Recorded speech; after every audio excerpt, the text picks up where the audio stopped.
नमस्ते गुरुदेव। सबसे पहले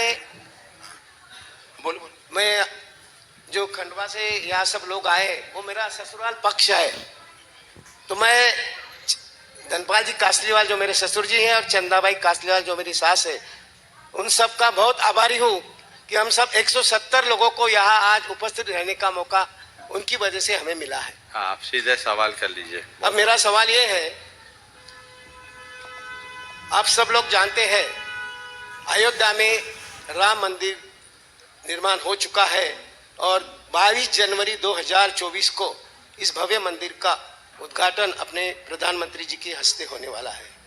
ये देखने के बाद मुझे इस गुणायतन की याद आई। जब हम गुणायतन को देखते हैं तो वहाँ लिखा है आत्म विकास का दिव्य सदन, दिव्य एवं भव्य सदन मैं तो कहूँगा। तो राम मंदिर के बारे में मैं सिर्फ एक बात, आपने सब बातें पेपर में पढ़ी होंगी, उसके बारे में अलग अलग चीज़ें आई, पर उसकी सबसे बड़ी एक बात यह है कि उसकी लाइफ, उसकी आयु कम से कम 1500 साल रहेगी, ऐसा लिखा है। ऐसा तरह से उसका निर्माण हो रहा और मुझे आशा है गुणायतन भी उसी राह पे चलेगा, उसकी आयु भी 1000 साल से ज़्यादा होगी। तो अपने जैन धर्म, जैन संस्कृति एवं जैन परंपराओं का रक्षण करने के लिए अनादिकाल से ऐसे भव्य मंदिरों का निर्माण आवश्यक है।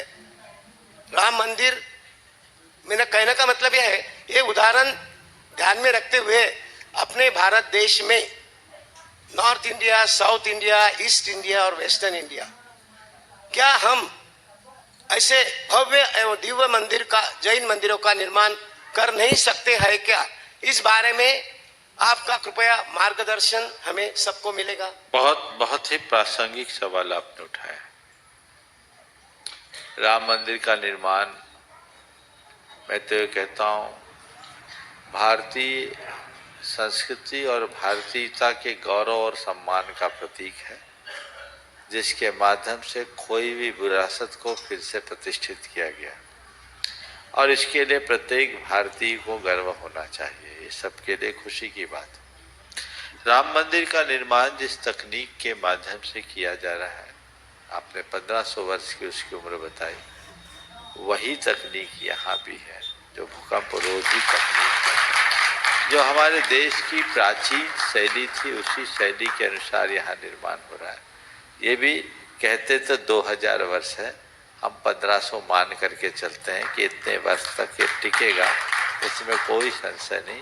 ये मंदिर जितना आपको ऊपर दिख रहा है, इसकी गहराई भी बहुत गहरी है और वर्षों इसीलिए इसमें लग रहे हैं। पत्थर के निर्माण में काफ़ी समय लगता है, श्रम लगता है, और जो कारीगर हैं वे तो कहते हैं कि पत्थर के मंदिर की प्रतिष्ठा दूसरी पीढ़ी करती, इतना समय लगता है और ये समय लगता है तभी समय तक टिक पाता है। तो ये एक बहुत बड़ी विरासत समग्र जैन संस्कृति के लिए यहाँ स्थापित हुई है।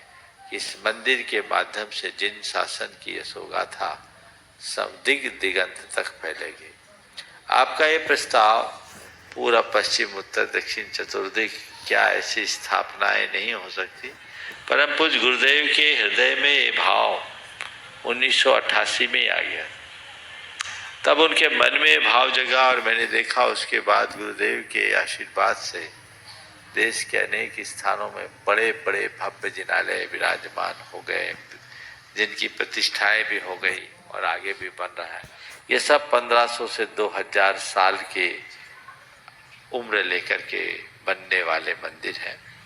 मध्य प्रदेश में बने हैं, पश्चिम में भी इसकी शुरुआत हो गई, पूरब यहाँ है ही, दक्षिण में गोमटेश बाहुबली खड़े ही हैं। हम लोग भावना भाएं कि दक्षिण में भी ऐसे एक जिनालय का निर्माण हो, संरचना हो, जिससे एक बड़ी बात होगी। और मैं तो चाहूँगा दक्षिण में कहीं हो। सिरपुर में बन ही रहा है, सिरपुर में शुरुआत हो गई, पर मैं तो चाह रहा हूँ दक्षिण में बने तो हम सबका तीर्थ धाम सद लगा है, वहाँ इस तरह का कार्य होना चाहिए, जिससे एक अच्छी शुरुआत हो सके।